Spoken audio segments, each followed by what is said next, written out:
नमस्कार, आयुन भारत आप इस वक्त देख रहे हैं और मेरा नाम तान्या अधिकारी है। आज बीजेपी के पूर्व सांसद वरुण गांधी का 13 महीने के बाद ट्वीट सामने आया है। 2024 के लोकसभा चुनाव में बीजेपी ने उनका टिकट काट दिया था और उनकी जगह पीलीभीत से जितिन प्रसाद को टिकट दिया था। अब इसके बाद से ही वरुण गांधी जो है वो पार्टी लाइन से हटकर लगातार बीजेपी के खिलाफ बोल रहे थे, उनके खिलाफ ट्वीट्स कर रहे थे। लेकिन अब जो है 13 महीने के बाद वरुण गांधी ने मोदी सरकार की तारीफ की है, पीएम मोदी की तारीफ की है और ऑपरेशन सिंदूर को लेकर कई बातें उन्होंने कही है। चलिए इस मुद्दे पर न्यूज़ रूम में इस वक्त हम मौजूद हैं, चर्चा करते हैं और मेरे साथ राजकुमार जी हैं। राजकुमार जी, वरुण गांधी जो अब तक पार्टी लाइन से हटकर बयान दे रहे थे अपना और उनके खिलाफ बातें कर रहे थे, आज 13 महीने के बाद ऐसा क्या हुआ कि अब एकदम से ही मोदी के एकदम सपोर्ट में आ गए हैं, मोदी की तारीफ कर रहे हैं? इस बदले हुए हृदय परिवर्तन का कारण क्या है? देखिए, इसके कई कारण हो सकते हैं।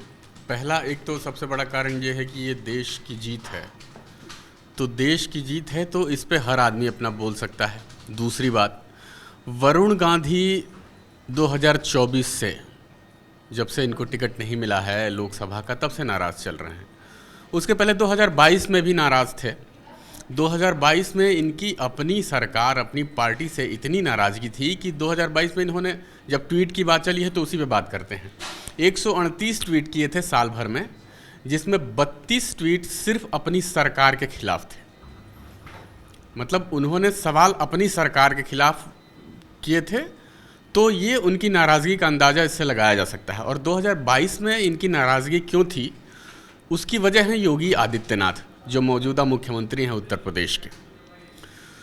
दरअसल वरुण गांधी को उनके पिता संजय गांधी की तरह एक तेज तर्रार आदमी माना जाता है। वो नेता भी एक तेज तर्रार हैं, बोलते भी बहुत हैं। हालांकि अपने ही चुनाव प्रचार के दौरान वो एक बार कुछ ऐसा बोल गए थे कि पार्टी असहज हो गई थी, उनकी माता जी को आके सामने सफाई देनी पड़ी थी पीलीभीत में। लेकिन उसके बाद चलता रहा, सब ठीक था। इनको टिकट मिला, इन्होंने अपने क्षेत्र में काम भी किए, लेकिन इनकी महत्वाकांक्षा इससे बड़ी थी। सांसद बनने से ज़्यादा महत्वाकांक्षा थी। उनकी इच्छा थी कि मुझे केंद्र में मंत्री बनाया जाए। उनकी माताजी केंद्र में मंत्री रही, लेकिन इनको मंत्री नहीं बनाया गया और इसका मलाल उनको रहा। उनको हमेशा से लगता रहा है कि मैं इससे जो हूँ, मैं उससे ज़्यादा डिज़र्व करता हूँ। और यही वजह थी कि जब 2022 में जो इनकी नाराज़गी निकल के सामने आई, तो जब मुख्यमंत्री बने योगी आदित्यनाथ, तो इनको उससे पहले उम्मीद थी कि मुख्यमंत्री मुझे बनाया जा सकता है। इनकी प्रबल इच्छा थी कि मुझे बड़ा पद दिया जाए, यूपी में अगर दिया जाता है या फिर केंद्र में दिया जाता है तो मंत्री बनाया जाए।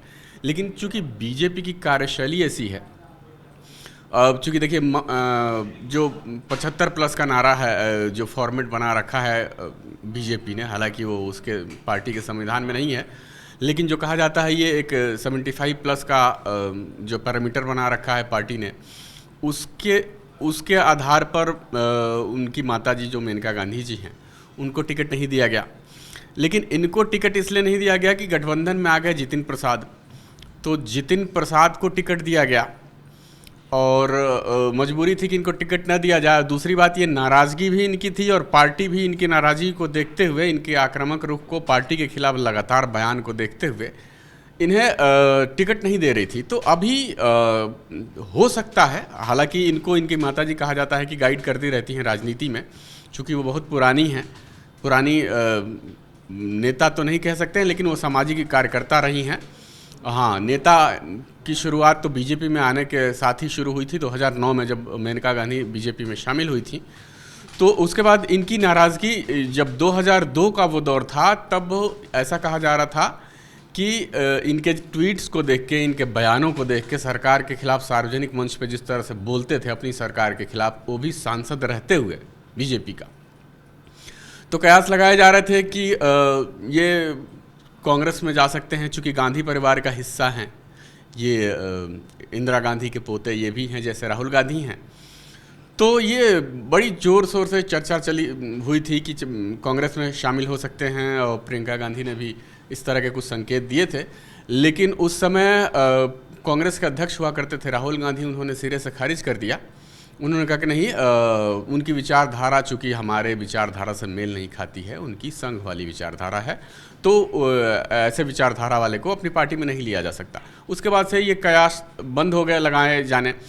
और वरुण गांधी एक ऐसे नेता हैं, उनके मिजाज को कांग्रेस पार्टी सूट भी नहीं करती है, तो ऐसे में ये कयास खारिज कर दिए गए। अब बड़े लंबे टाइम से हाशिए पर थे, तो अब लग रहा है कि अभी 2027 का विधानसभा चुनाव है, तो हो सकता है कि पार्टी की तरफ से कुछ ऐसा इंडिकेशन मिला हो कि कुछ भूमिका दी जा सकती है, कुछ बड़ा उनको दिया जा सकता है, जिम्मेदारी दी जा सकती है पार्टी। अब क्या जिम्मेदारी होगी, किस स्तर पे दी जाएगी 2027 में कि नहीं दी जाएगी, अब वो तो खैर बाद की बात है। लेकिन ये भी हो सकता है कि कुछ न कुछ संकेत पार्टी की तरफ से मिला हो, जिसकी वजह से ये न सिर्फ दिल खोल के तारीफ़ कर रहे हैं इन्होंने, मतलब पीएम मोदी की जो इस बार उन्होंने तारीफ़ की है, इससे पहले शायद इतना दिल खोल के वो तब भी नहीं किए थे जब 2009 में वो माँ बेटे दोनों लोग जब बीजेपी में शामिल हुए थे। तो ये एकदम उनकी नीतियों की, उन्होंने हमारे डिफेंस इंडस्ट्री पे बोला है कि ये मोदी की नीति का असर है कि हमारा स्वदेशी डिफेंस सेक्टर इतना मजबूत किया और उससे इतने क्वालिटी और इनोवेटिव्स आइडियाज़, हथियार और यंत्र हमने बनाए, ये मोदी के नेतृत्व में हुआ, जिसने दुश्मन के तमाम हमलों को नाकाम कर दिया। और ये मोदी की रणनीति है कि उन्होंने देश को एक संदेश दिया कि हिंदुस्तान अब जो है पहले वाला नहीं है कि पाकिस्तान आकर हमारे यहाँ हमले कर जाता था, हम उस पर आलोचना करके रह जाते थे, ये जवाब देगा। तो ये इस तरह से बहुत सारी चीज़ें उन्होंने पीएम मोदी के बारे में कही है, विदेश नीति को लेकर जम के तारीफ़ की है। तो ये इसका तो सीधा सीधा अगर राजनीतिक भाषा में कहें तो संकेत एक ही मिलता है कि हो सकता है कि 2027 में, या ये भी संभव हो कि राज्यसभा भी भेजा जा सकता है। मध्य प्रदेश से एक सीट खाली हो रही है, तो कई सारी चीज़ें कयास लगाने को तो भाई राजनीति है, कभी भी कुछ भी हो सकता है। तो ये आश्वासन मिला हो तो हो सकता है इसकी वजह से इनका हृदय परिवर्तन हुआ हो। और जिस तरह से तारीफ़ कर रहे हैं उसे तो ये साफ पता चलता है कि कुछ न कुछ पार्टी की तरफ से हिंट मिला है कि हाँ, कुछ न कुछ आपके लिए सोचा गया है, तभी इस तरह की बात कर रहे हैं। और वो भी 13 महीने बाद बोल रहे हैं और जम के दिल खोल के तारीफ़ की है उन्होंने। तो इसका सीधा सीधा संकेत है कि कुछ न कुछ पार्टी की तरफ से उनको जिम्मेदारी दिए जाने की चर्चा हुई है। क्योंकि ट्वीट जो है वरुण गांधी ने काफ़ी ज़्यादा दिल खोल कर किया है और ऐसा ट्वीट किया है कि मोदी सरकार, पीएम मोदी की तारीफ़ में तारीफ़ के पुल बांध दिए हैं, कई तरीके से उनकी तारीफ़ की है। तो श्रेयस, क्या कारण है कि इस तरीके का रुख जो है 13 महीने के बाद देखने को मिला है? पार्टी लाइन से हटकर लगातार वरुण गांधी बयान दे रहे थे। क्या आपको लगता है इसके पीछे का कोई कारण है, या फिर क्योंकि इलेक्शन भी होने वाले हैं यूपी में 2027 में, क्या इससे भी कुछ कनेक्शन लग रहा है आपको? कनेक्शन तो बिल्कुल लग रहा है, लेकिन एक बात ये भी है कि 2023 में राहुल गांधी से मुलाकात हुई थी वरुण गांधी की केदारनाथ मंदिर में। वहाँ पर मुख्य पुजारी के शायद आवास पर भी ये लोग गए थे, आराम से बैठ करके बात हुई थी और खबर आई थी कि बहुत दोनों एक दूसरे से मिलकर बहुत खुश नज़र आए। और उस दौरान नाराज़गी का भी एक दौर जारी था। तो उस समय भी अटकलें लगाई जा रही थी कि हो सकता है कि कुछ ऐसी बातें हो गई हो दोनों भाई के बीच में कि अब सुलह हो गई है, और जो हृदय परिवर्तन जिसको कहते हैं राहुल गांधी का भी हो गया है, क्योंकि वो भी इस बात को मानते थे कि वरुण गांधी जो हैं वो आरएसएस की विचारधारा के हैं, तो इन्हें वो अपनी पार्टी में ले नहीं सकते। तो हो सकता है हृदय परिवर्तन हो गया हो और दोनों भाई में सुलह भी हो गई हो। लेकिन बाद में फिर ऐसी कुछ खबर जो है वो डेवलप हो नहीं पाई। ये एक आम मुलाकात की तरह ही ये मुलाकात हुई, और उसके बाद वरुण गांधी लगातार उनकी जो एक इच्छा थी, कई बार ये भी हमने सुना कि उनकी इच्छा है कि वो सीएम तक बने यूपी के, जो कि जाहिर सी बात है ये संभव नहीं हो सकता था। तो नाराज़गी तो चल ही रही थी, और अब जैसा कि हम सब जानते हैं लगभग 13 महीने के बाद उन्होंने एक ट्वीट किया है बीजेपी के पक्ष में, और जो कनेक्शन है ये सीधा जुड़ रहा है यूपी विधानसभा चुनाव से। तो हो सकता है कि इनके मन में कुछ महत्वाकांक्षा फिर से जागी हो, या फिर पार्टी की तरफ से कोई, जैसा कि राजकुमार सर ने भी बताया, पार्टी की तरफ से कोई एक इशारा मिल गया हो कि आप निश्चिंत रहिए, आप बहुत लंबे समय से बीजेपी से जुड़े हुए हैं, कोई बड़ा पद या कुछ आपको इम्पोर्टेंट रोल में डाला जाएगा। हो सकता है यही कारण है कि इस वक्त वापस से बिहार की बीजेपी की तारीफ वरुण गांधी करने लग गए हैं। तारीफ जो है वरुण गांधी ने करी है, तो ये जाहिर सी बात है, सवाल उठना लाजमी है, क्योंकि अभी तक तो वो बीजेपी के विरोध कर रहे थे। उनकी चाहे वो किसान आंदोलन हो, हर तरीके से वो बीजेपी के जो है अपोजिट में एक विरोधी के तौर पर अपनी जो इमेज है वो बना रहे थे। लेकिन तनीषा, क्या कारण है कि इस तरीके से वो तारीफ़ में अब उतर आए हैं? क्या इसके पीछे आपको कनेक्शन लग रहा है? क्योंकि जिस तरीके से ये 13 महीने का जो ये टाइम पीरियड रहा, उसमें हमने देखा कि उन्होंने कांग्रेस की तरफ भी अपना रुख अपनाया, लेकिन वहाँ से कुछ ऐसा सिग्नल नहीं मिले, या फिर कह लीजिए कि वहाँ पर उनको पता चल गया कि वहाँ पर उनको नहीं मिलेगा कोई पद, या फिर पार्टी में वहाँ पर नहीं है उनकी वो चीज़ जो बीजेपी में थी, उनकी अहमियत। तो इसके पीछे आपको क्या कारण लग रहा है? क्या बीजेपी अब उनको फिर से कुछ पद दे सकती है सरकारी? देखिए, पद का तो बीजेपी के अंदर की बातें हैं कि वो पद देगी कि नहीं देगी, ये तो बात की बातें हैं। लेकिन 13 महीने बाद फिर से बीजेपी के सपोर्ट में उतरना, हालांकि वो बीच बीच में कांग्रेस की तरफ डगमगाते हुए दिखे थे, उनके कदम उस साइड जाते हुए नज़र आए थे, लेकिन अब पूरी तरीके से वो खुलकर सामने आए। उन्होंने जो ऑपरेशन सिंदूर हुआ है उसके ऊपर बहुत तारीफ़ की। उन्होंने ये भी बोला है कि जो हमारे देश की ज़ीरो टॉलरेंस नीति है, ऑपरेशन सिंदूर इसे जताता है कि ज़ीरो टॉलरेंस है, कि भारत आतंकवाद को बिल्कुल भी टॉलरेट नहीं करेगा। ये चीज़ उनके शब्दों में साफ साफ बयां हुई है। और उसके बाद उन्होंने ये चीज़ भी बोली है कि पीएम मोदी की तारीफ़ भी उन्होंने काफ़ी अच्छे से की है। तो ये चीज़ हम देख रहे हैं कि फिर से उनको हो सकता है कोई पद चाहिए होगा, या फिर हो सकता है, और सबसे बड़ी बात है, ऐसा अभी मैंने किसी साइट पर भी पढ़ा था कि ये बताया जा रहा था कि वो काफ़ी ज़्यादा हिंदुत्व के सपोर्टर हैं, और जो पहलगाम में हुआ वो हिंदुओं के खिलाफ था। तो हो सकता है ऑपरेशन सिंदूर से उन्होंने खुद को कनेक्टेड फील किया हो, जो हो रहा है वो उन्हें अच्छा लगा, इसलिए उन्होंने उसके लिए अपनी आवाज़ उठाई है। और हो सकता है उसके लिए उन्होंने 13 महीने बाद सोचा हो कि यहाँ तो मेरे को ट्वीट करना बनता है, यहाँ मेरे को सपोर्ट में उतरना पड़ेगा, क्योंकि ये देश की बात है।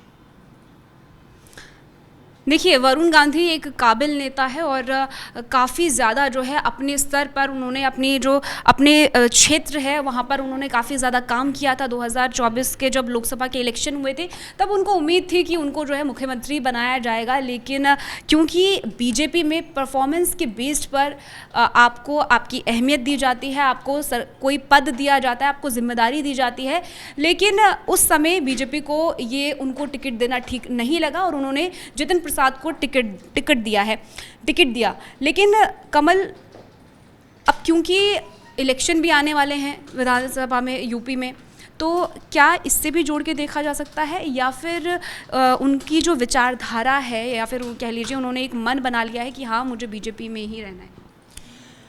देखिए, राजनीति में एक कयास ख़त्म होता है तो दूसरे कयास शुरू हो जाते हैं। जैसा आपने जिक्र किया कि पीलीभीत से उनको टिकट नहीं दिया गया था, फिर जितिन प्रसाद को लाया गया। कई बार राजनीति में परिस्थितियां हावी हो जाती हैं, और चेहरा भी मायने रखता है कि किस चेहरे को लाया जाए, क्या वहाँ पर समीकरण बन रही है। तो मुझे लगता है कि वरुण गांधी को लेकर के, क्योंकि उनका अपने आप में एक वो बहुत बड़े चेहरे हैं, गांधी नेहरू परिवार से वो ताल्लुक़ रखते हैं, तो लिहाजा मुझे लगता है कि वरुण गांधी को एकदम हाशिए पर तो नहीं रखेगी बीजेपी, लेकिन मौजूदा जिस तरीके का चुनाव उत्तर प्रदेश में देखा गया था पिछली बार, और जिस तरीके से उनको जगह दी गई कैबिनेट में, वो ज़रूर जितिन प्रसाद की एक अहमियत को दिखाता है बीजेपी में, लेकिन वरुण गांधी की अहमियत को सरे से खारिज नहीं करता है। हालांकि ये बात सच है कि वो बागी तेवर बीजेपी में दिखाते रहे हैं, और उनको बीजेपी में एक हाशिए पर ही देखा गया है। लेकिन मेरा ये मानना है कि आने वाले समय में इस सस्पेंस से भी पर्दा हट जाएगा, और मुझे लगता है कि उन्हें उनकी जिम्मेदारियों और उनकी ताकत के हिसाब से बीजेपी सक्रिय राजनीति में ना सही तो कम से कम पार्टी के भीतर कुछ बड़ी जिम्मेदारी दे सकती है। देखिए, ये सब कयास लगाए जा रहे हैं कि हो सकता है कि कोई उनको पद मिल सकता है, क्योंकि अब चुनाव क्योंकि आने वाले हैं यूपी में, तो उसके हो सकता है मद्देनज़र वरुण गांधी ने ये मन बना लिया हो कि क्योंकि चुनाव में आने वाले हैं, हो सकता है कि क्योंकि अगर दोबारा से ही अपने स्टैंड पर आ जाए, अपने पार्टी पर दोबारा लौट जाए, तो बीजेपी हो सकता है उनको कोई जिम्मेदारी दे दे, कोई पद दे दे। अब ये आगे देखना होगा कि क्या कुछ होता है, इस ट्वीट का क्या मायने हैं, क्या इस ट्वीट के आगे जो है बीजेपी का रुख होता है, पार्टी का रुख होता है, ये आने वाली बात, देखने वाली बात होगी। फिलहाल इस चर्चा को हम यहीं पर समाप्त करते हैं, लेकिन आपकी इस पूरे मुद्दे को लेकर क्या राय है, वरुण गांधी के ट्वीट को लेकर आप क्या राय रखते हैं, कमेंट सेक्शन में हमें ज़रूर बताएगा। इसी तरीके से जुड़े रहिए आप आयुन भारत के साथ।